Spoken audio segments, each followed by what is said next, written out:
Hey everyone, and welcome to the channel. Today we're going to be talking about Salem's Lot by Stephen King. Now this year has definitely been my first foray into Stephen King, and this was the fourth Stephen King book I read. After finishing this, I actually have gone on to read one more, so my list is a total of 5, which is not very much right now. And this is one of those books that I really liked, but it is still the least favorite I have read of Stephen King so far. And that really comes down to I had a couple issues with the ending, not even so much the ending, but the plot towards the end of this book just took some turns that I did not enjoy as much as I enjoyed some earlier parts of this book.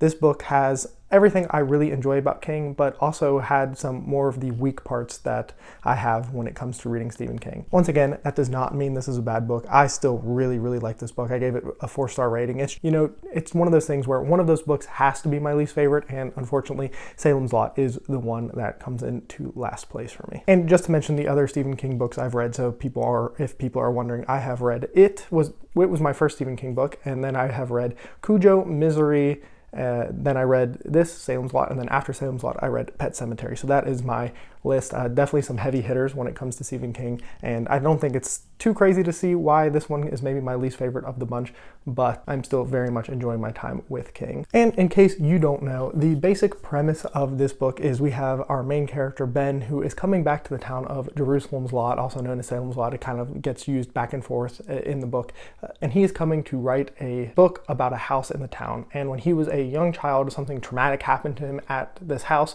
and it's kind of like this mystery haunted hill up on the house. Now, more things happen and more things change and, all kinds of things. But I will say, I think something that would have enhanced my reading experience is if I didn't know the twist that this book has. And I'm pretty sure it is almost impossible to get into this book and not have an idea of what that twist is. I think it's on the front of a lot of the covers. It's definitely in like the synopsis back of the book, thing that you read. And it is definitely a part of pop culture where I feel like if you are one of the few people who have not read this book and don't know the spoiler that I am alluding to here, I implore you to read it. I think it will absolutely enhance your reading experience, and I definitely think it would have enhanced mine, because through the entire book, I knew where we were going, right?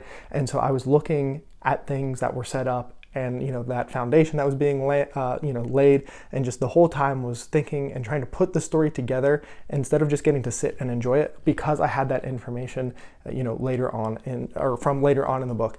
And that is one thing that if I could change about my reading experience, it would be not knowing that spoiler. I won't mention exactly what that spoiler here is, because like I said, I think most people know what it is, but if you are one of the lucky few, stop what you're doing, put this book at the top of your TBR and read it, because I would love to know what somebody's reaction to this book is without knowing that spoiler. With that being said, I do just want to talk about a few of the things that I really enjoyed about this book, and starting with the prose. Stephen King just has a way of writing that is so digestible for me in a way that not many other authors are. Nobody comes to the top of mind when I'm quickly thinking of authors that I can just easily binge read. None of them come to the top of mind. King is like cemented at the top spot. I can just sit and I listen to this on audio, but I can just sit and listen. He's just one of those writers that I feel so immersed and like I'm there. He is one of those authors that I picture everything in my brain, and that is something that kind of comes and goes with me. I'm not somebody who is always constantly picturing everything, but when I'm reading a Stephen King book, that is one of the most striking things of when I'm reading it. It's like I'm there. It's like I'm living it, and it's all pictured like frame by frame, basically like a movie from his writing. And that's something that I really like to mention when I talk about his writing itself, because for some reason he's just able to transplant me to wherever we are. And once again, I felt like I was in the town of Jerusalem's Lot. It was just fantastic from a writing perspective. I also really enjoyed a few of the characters. Most of these are the main characters. So we have Ben, who is basically the main character. We have Susan, Mark, and then a priest, Father Callahan. Those 4 characters are really the 4 main characters throughout the story in general. But I had a great time getting to know them. The early part of this book is Ben coming back to Jerusalem's Lot for the first time since he was a kid, like I mentioned, and him just kind of like getting reacquainted with the town and meeting Susan and just all these things. It just felt like such a slice of life, which I feel like King is obviously very well known for, is his slice of life ability. I think I felt pieces of it in this book with that group of people, but also that slice of life. Kind of, there's a little bit of coming of age and the extent that we, get some flashbacks to childhood, and we get that town feel that I really got in Cujo. Cujo was another one. When I was reading it, I just felt like I was there. And once again, here in Jerusalem's Lot, got the same kind of thing. And so I could feel those, like, I don't even know if they were direct influences on his writing here, or when in the timeline it was, or if this is just kind of a constant theme throughout them. I haven't read enough to really know. But those were some of the highlights that ended up getting brought into this book, and it was just a fantastic time. The characters are flawed. They don't always make the best decisions. They're questioning. The skepticism that happens in this book, I think, is really well done, and just all of those things that the characters bring to the table really enhanced my reading experience. King definitely does some things that I could not believe he did when reading this. I was really blown away by what he did with some of the characters. I won't say which characters in particular or what happened to them, but I just could not believe that I felt like we were going down one path and we ended up going down a completely different path. And I thought it was really well done. Now, I've been mostly positive, and like I said, I am mostly positive about this book, but my biggest problem comes in with the plot. I think very early on, the plot is very spooky. There are some moments in this book where I actually had chills. I think the writing is just spectacular, and King was able to have that dread. I've spent a lot of time, like, especially when I was a kid, in the woods, and there's that feeling of like dread and terror that you could sometimes get if you went somewhere that kind of like spooked you out a little bit. And he was able to make me feel like that while I was walking in my kitchen, and like that fear that he was describing from his characters is a fear that I have felt. And so I don't know, that just definitely made it feel a little bit more alive.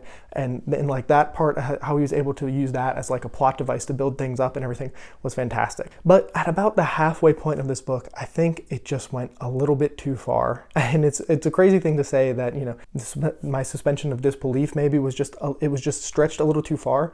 And I don't know if that's maybe the setting, that this is much more a real world place and everything. Like, I read fantasy books and sci-fi books. I suspend my disbelief for way crazier things than what ends up happening in this book. But I feel like it just took a step too far. It escalated to a town-wide level. And I'm being vague here specifically to not spoil anything.